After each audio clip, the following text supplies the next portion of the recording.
Nivel 1. Casi siempre, la vida del ser humano es repugnante. Los videojuegos son lo único que la hacen soportable. Almanaque de Anorak, capítulo 91, versículos 1-2. Desperté sobresaltado al oír disparos en una de las caravanas fijas de las inmediaciones. Durante unos minutos se oyeron gritos amortiguados. Después, silencio. Los disparos no eran tan raros en las torres, pero aún así me desvelaban. Sabía que no podría volver a dormirme, así que decidí matar las horas que quedaban hasta la salida del sol, recordando algunos videojuegos clásicos de la época en que se jugaban en máquinas que funcionaban con monedas. Galaga, Defender, Asteroids. Todas antiguas digitales convertidas en piezas de museo mucho antes de que yo naciera. Pero, dado que me consideraba Gunther, no los veía como curiosidades de baja resolución pasadas de moda. Para mí eran artefactos sagrados, pilares de un panteón. Cuando jugaba con los clásicos lo hacía con gran empeño, y con un sentimiento parecido a la veneración. Estaba acurrucado en mi viejo saco de dormir, en un rincón del diminuto cuartito de la lavadora, encajado en el hueco que quedaba entre la pared y la secadora. No era bien recibido en el cuarto de mi tía, al otro lado de la entrada, pero a mí ya me venía bien que así fuera. Prefería ocupar el cuartito de la lavadora. No hacía frío, me permitía cierta intimidad, y la conexión inalámbrica no era tan mala. Y además tenía sus ventajas. Allí el aire olía a detergente líquido y suavizante, mientras que en el resto de la caravana apestaba a meadas de gato y pobreza abyecta. Casi siempre dormía en mi escondite, pero las temperaturas estaban por debajo de los 0 grados las últimas noches, y, aunque no soportaba quedarme con mi tía, era mejor que pescar una neumonía o morir congelado. En la caravana de mi tía vivían 15 personas. Ella ocupaba el menor de sus 3 dormitorios. Los Deppert vivían en el contiguo, y los Miller en la habitación principal, al final del pasillo. Eran 6 y pagaban la mayor parte del alquiler. Aunque pueda parecer que vivíamos apretados, nuestra caravana, al ser de las de doble anchura, no era de las peores, y había espacio de sobra para todos. Saqué mi computadora portátil y la conecté. Era una de aquellas bestias pesadas y voluminosas de casi 10 años de antigüedad. Lo había encontrado en un vertedero, detrás de un centro comercial abandonado, al otro lado de la autopista. Conseguí devolverlo a la vida cambiándole la memoria y recargando aquel sistema operativo de la edad de piedra. El procesador era más lento que un perezoso, pero para lo que yo la necesitaba tenía más que suficiente. Me servía de biblioteca móvil para realizar mis búsquedas, de máquina de videojuegos arcade y de pantalla de cine. El disco duro estaba lleno de libros viejos, películas, episodios de programas de televisión, archivos de canciones y casi todos los videojuegos creados durante el siglo XX. Inicié el emulador y seleccioné el juego Robotron 2084, uno de mis eternos favoritos. Siempre me había encantado su ritmo frenético y su simplicidad brutal. Robotron solo tenía que ver con el instinto y los reflejos. Jugar con los videojuegos antiguos me venía muy bien para aclarar la mente y relajarme. Si me sentía deprimido, impotente ante mi mala suerte en la vida, lo único que debía hacer era darle al botón de Player One y mis preocupaciones desaparecían al momento, al tiempo que mi mente se concentraba en la matanza incansante y pixelada que tenía lugar en la pantalla, delante de mí. Allí, en el interior de aquel universo bidimensional del juego. La vida era muy simple. Eres tú contra la máquina. Muévete con la mano izquierda, dispara con la derecha e intenta seguir vivo todo el tiempo que puedas. Pasé varias horas disparando a las sucesivas oleadas de Brains, Spheroids, Quarks y Hulks en mi batalla sin fin para salvar a la última familia humana. Pero entonces comencé a notar calambres en los dedos y a perder el ritmo. Cuando aquello me sucedía en ese nivel, las cosas se deterioraban deprisa. Acababan con todas las vidas que me quedaban en cuestión de minutos, y entonces, en la pantalla, aparecían las 2 palabras que menos me gustaban. Game over. Apagué el emulador y me puse a revisar los archivos de video en busca de algo que ver mientras intentaba conciliar el sueño. En los últimos 5 años me había descargado todas las películas, programas de televisión y dibujos animados que se mencionaban en el almanaque de Anorak. Todavía no los había visto todos, claro. Seguramente tardaría décadas enteras. Seleccioné un episodio de Enredos de Familia, una comedia de los 80 sobre una familia de clase media que vivía en los centros de Ohio. Me había descargado la serie porque era una de las favoritas de Halliday y suponía que era posible que en alguno de los episodios se ocultara alguna pista relacionada con la cacería. Me enganché a la serie desde el primer momento y vi todos los capítulos varias veces. Y eso que eran 180, no parecía cansarme nunca. Sentado solo, a oscuras, viendo la serie en mi portátil, siempre me imaginaba que era yo el que vivía en aquella casa bien iluminada, y que aquella gente sonriente, comprensiva, era mi familia, que no había en el mundo nada tan grave que no pudiera resolverse al final de un solo episodio de media hora, o, si acaso, de un capítulo doble, si la cosa era grave de verdad. Mi propia vida familiar no se había parecido nunca, ni remotamente, a la de Enredos de Familia. Por eso, seguramente, la serie me gustaba tanto. Yo fui el único hijo de 2 adolescentes, ambos refugiados que se habían conocido en el barrio de caravanas fijas donde me crié. De mi padre no conservo ningún recuerdo. Cuando tenía pocos meses, le pegaron un tiro al entrar a robar a un almacén durante un apagón. Lo único que sabía de él era que le encantaban los cómics. Había encontrado memorias USB viejos en una caja de cosas suyas, con las series completas de Spider-Man, los X-Men y Linterna Verde. Mi madre me contó una vez que mi padre me había puesto un nombre aliterado, Wade Watts, porque le parecía que sonaba a identidad secreta de superhéroe, como Peter Parker o Clark Kent. Saberlo me hizo sentir que, a pesar del modo en que había perdido la vida, mi padre debió de haber sido un tipo muy dedicado. Mi madre, Loretta, tuvo que criarme sola. Vivíamos en una caravana fija pequeña, en otra zona de las torres. Trabajaba para el Oasis a jornada completa, de teleoperadora y de chica de compañía en un burdel virtual. Por las noches me obligaba a ponerme tapones en los oídos, para que no oyera las groserías que decía en los puteros de otros usos horarios. Pero los tapones no funcionaban bien, y yo veía películas antiguas con el volumen al máximo. A mí me introdujeron en el Oasis muy temprano, porque mi madre lo usaba de niñera virtual. Tan pronto como estuve lo bastante crecido para llevar visor y guantes táctiles, mi madre me ayudó a crear mi primer avatar en el Oasis. Después, me dejó en un rincón y volvió al trabajo, solo y a mis anchas, con total libertad para explorar un mundo que era totalmente nuevo para mí, y muy distinto del que había conocido hasta entonces.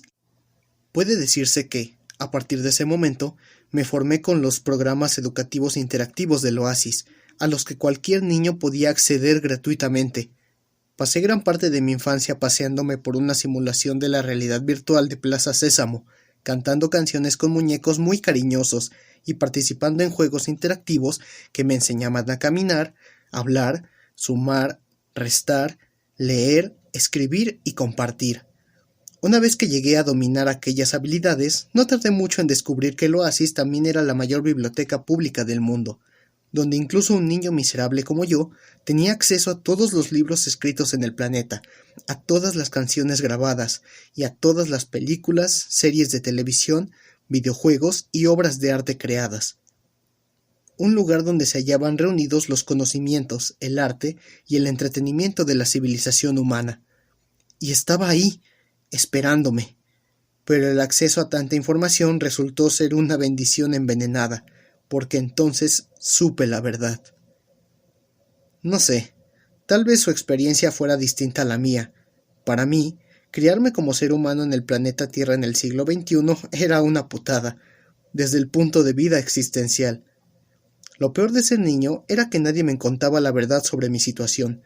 De hecho, se dedicaban a todo lo contrario, y yo, claro, les creía, porque no era más que un niño y no sabía nada.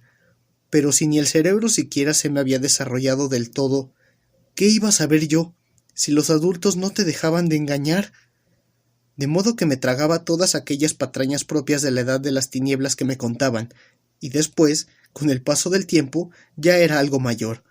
Empecé lentamente a atar cabos y a deducir que la mayoría de ellos me había mentido sobre casi cualquier tema, desde que había salido del vientre de mi madre. Y esa fue una revelación alarmante, y una de las razones por las que, Más tarde, me ha costado confiar en los demás. Empecé a comprender la cruda verdad tan pronto como inicié la exploración de las bibliotecas gratuitas del Oasis. La verdad estaba ahí mismo, esperándome, oculta en libros viejos escritos por gente que no temía mostrarse sincera. Artistas, científicos, filósofos, poetas, muchos de ellos muertos desde hacía mucho tiempo. A medida que leía las palabras que habían legado a la humanidad, iba comprendiendo cuál era la situación. Mi situación. Nuestra situación.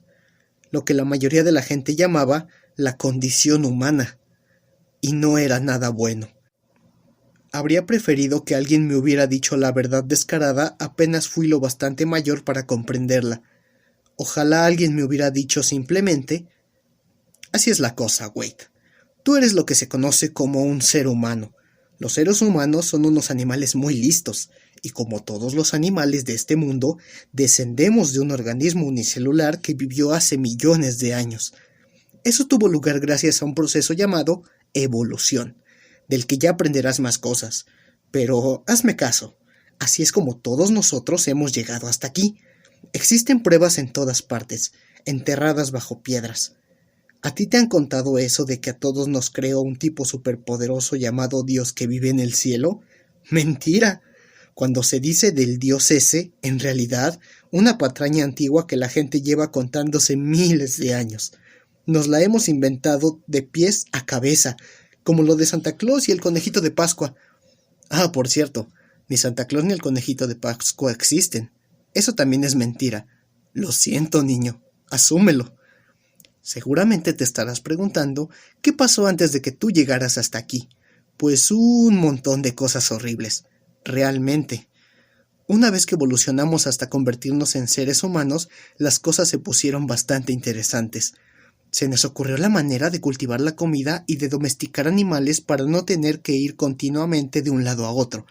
Nuestras tribus se hicieron mucho mayores, y entonces nos extendimos por el planeta como un virus imparable. Y luego, tras combatir en unas cuantas guerras unos contra otros por el control de las tierras, los recursos y nuestros dioses inventados, logramos organizar nuestras tribus en una civilización global. Pero, si quieres que te diga la verdad, muy organizados no era, ni muy civilizada, y seguimos enzarzándonos en muchas guerras.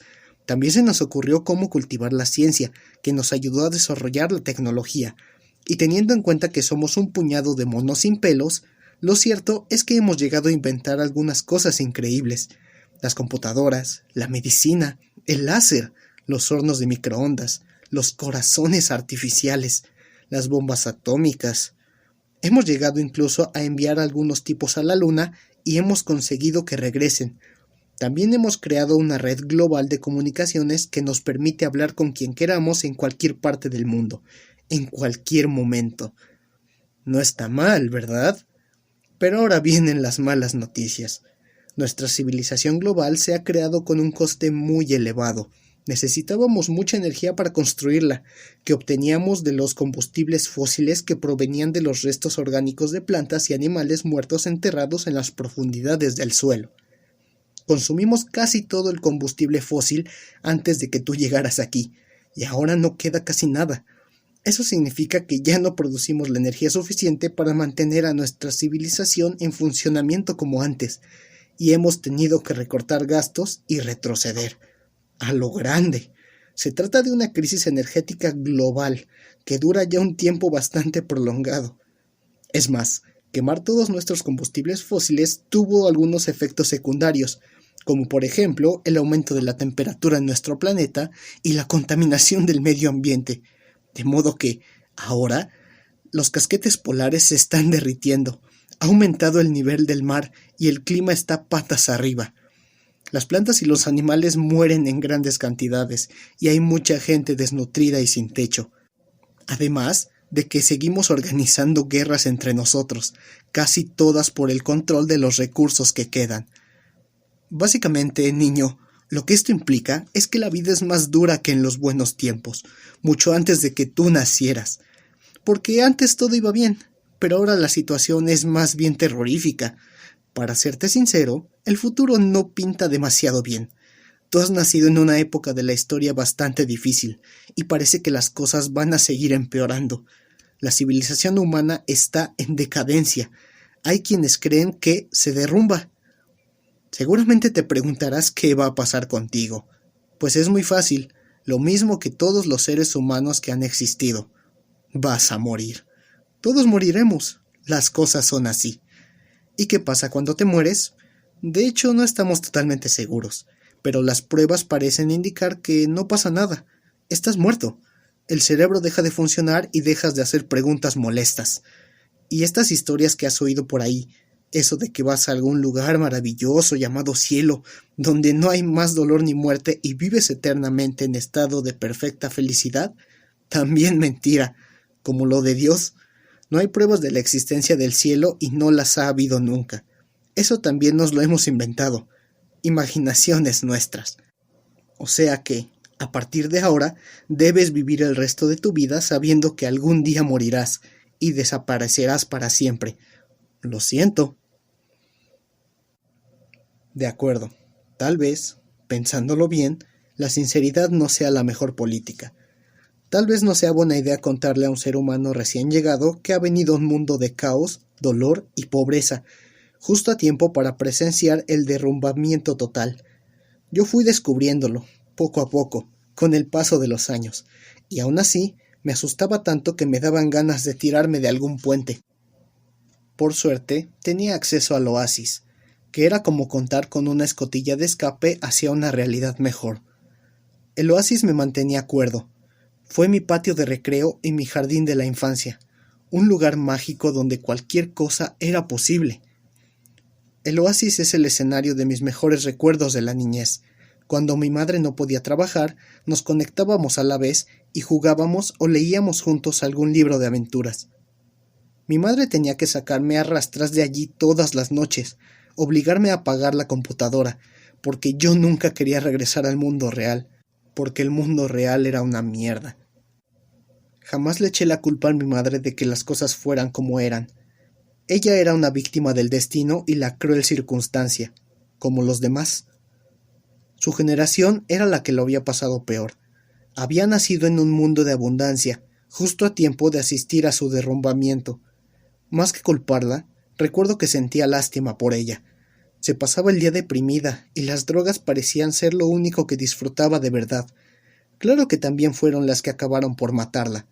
Cuando yo tenía 11 años, se pinchó algo malo en la vena y murió en nuestro sofá cama plegable y destartalado, mientras escuchaba música en un MP3 viejo que yo había reparado y le había regalado la Navidad anterior. Entonces tuve que trasladarme a casa de mi tía. Mi tía Alice no me acogió por bondad ni por ningún sentido de responsabilidad familiar. Lo hizo para que el gobierno le concediera más vales mensuales de alimentos. Yo casi siempre tenía que buscarme la comida por mi cuenta. Por lo general no me suponía ningún problema, porque se me daba bien encontrar y reparar ordenadores viejos y consolas rotas del Oasis, que después vendía en casas de empeño o cambiaba por vales de comida. Ganaba lo bastante bien para no pasar hambre, que era más de lo que muchos de mis vecinos podían decir. El año que mi madre murió, pasé casi todo el tiempo regodeándome en la autocompasión y la desesperación. Intentaba ver el lado bueno de las cosas. Me recordaba a mí mismo que, aunque siendo huérfano, mi vida era mejor que la de la mayoría de los niños en África, y en Asia, y en muchos otros lugares. Siempre había tenido un techo bajo el que cobijarme, y más comida de la que necesitaba. Y tenía el oasis. Mi vida no estaba tan mal.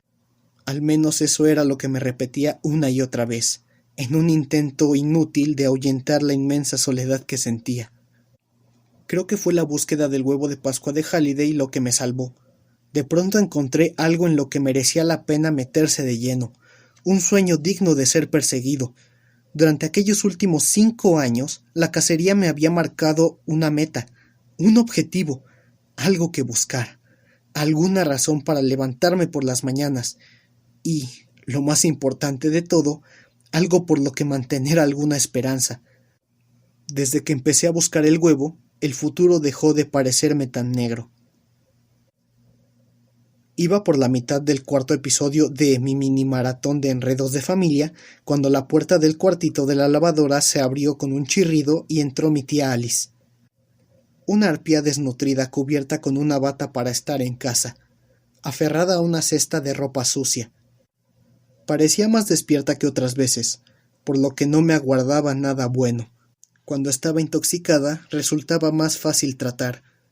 Me miró con su cara de desprecio habitual y empezó a meter la ropa en la lavadora. Pero su gesto cambió de pronto y asomó la cabeza por encima de la secadora para verme mejor. Abrió muchos los ojos al fijarse en mi portátil. Yo lo cerré de inmediato y quise guardarlo en la mochila, pero sabía que era demasiado tarde. «Dámelo, Wade», me ordenó, alargando la mano para quitármelo. «Puedo empeñarlo y nos ayudará a pagar el alquiler». «No», exclamé, apartándome. «Por favor, tía Alice, lo necesito para la escuela». «Tú lo que necesitas es demostrarme algo de agradecimiento», me dijo. «Todos los que viven aquí tienen que pagar el alquiler. Estoy cansada de que me chupes la sangre». «Te quedas con mis vales de comida. Con eso pago mi parte. Y con creces». «Ja, ni una mierda», soltó. Ella intentó una vez más arrebatarme la computadora de las manos, pero yo me negaba a soltarla. Entonces se dio vuelta de pronto y salió disparada en dirección a su cuarto. Yo sabía lo que venía a continuación, y activé una función en el portátil que bloqueaba el teclado y borraba el disco duro. Segundos después regresó con su novio Rick, que seguía medio dormido. Rick iba con el pecho descubierto. Le encantaba lucir su impresionante colección de tatuajes de la cárcel. Sin medir palabra, levantó un puño para amenazarme, y yo me cagué, y le entregué la computadora. Acto seguido, Alice y él salieron del cuarto de la lavadora examinando ya la pieza, y hablando de lo que les darían por ella en la casa de empeños. Perder un ordenador portátil no era tan grave. Tenía 2 más en mi escondite, pero no eran ni de lejos tan rápidos y tendrían que cargar las copias de seguridad de todas mis cosas. ¡Qué mierda!